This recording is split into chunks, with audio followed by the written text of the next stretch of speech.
యేసు ప్రభు వారి రహస్య రాకడ తర్వాత ముద్రల తీర్పులు, తర్వాత బూరల తీర్పులు వస్తాయి. 7వ బూర ఊదిన తర్వాత జరుగు సంఘటనలలో ప్రకటన గ్రంథము 13వ అధ్యాయము ప్రారంభంలో సముద్రములో నుండి వచ్చిన క్రూర మృగమును అంటే అంత్యక్రీస్తును చూచాము. ప్రకటన గ్రంథము 13వ అధ్యాయము 11 నుండి 18వ వచనము వరకు భూమిలో నుండి వచ్చిన క్రూర మృగమైన అబద్ధపు ప్రవక్తను చూస్తూ ఉన్నాం. అబద్ధపు ప్రవక్తకున్న గొర్రె పిల్ల కొమ్ములను బట్టి అతడు దీనుడు అనుకొనరాదు, అతడు సాతాను వంటివాడు.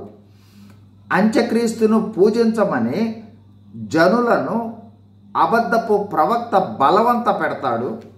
అనేక సూచక క్రియలు చేస్తూ అంత్యక్రీస్తు ప్రతిమను అంటే విగ్రహాన్ని చేయమని భూనివాసులతో చెప్తాడు. ఈరోజు ప్రకటన గ్రంథపు 13వ అధ్యాయము 15 నుండి 18 వచనాల వరకు ధ్యానించబోతూ ఉన్నాం. 1.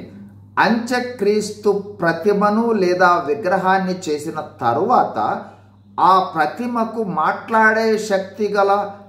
మాట్లాడే శక్తి ఇవ్వగల అధికారము అబద్ధపు ప్రవక్త కలిగి ఉంటాడు. 2. అంత్యక్రీస్తు ప్రతిమకు ప్రాణమిచ్చు అధికారము కూడా అంత్యక్రీస్తు కలిగి ఉంటాడు. 3.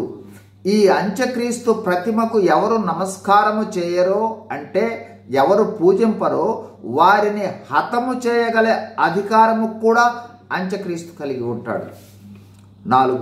మానవులందరూ తమ కుడి చేతి మీద కానీ లేదా నొసటి మీద కానీ అంత్యక్రీస్తు సంఖ్య లేదు పేరు వేయించుకునేటట్లుగా బలవంతం చేస్తాడు. 5.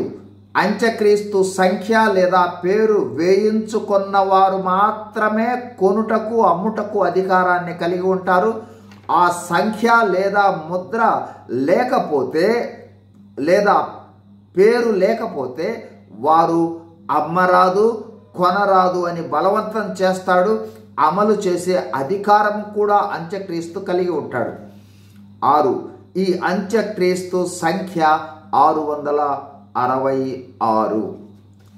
ఈ విధంగా అబద్ధపు ప్రవక్త 7 సంవత్సరముల కాలంలోని చివరి 3.5 సంవత్సరాలలో తన ప్రాబల్యమును చూపుతాడు.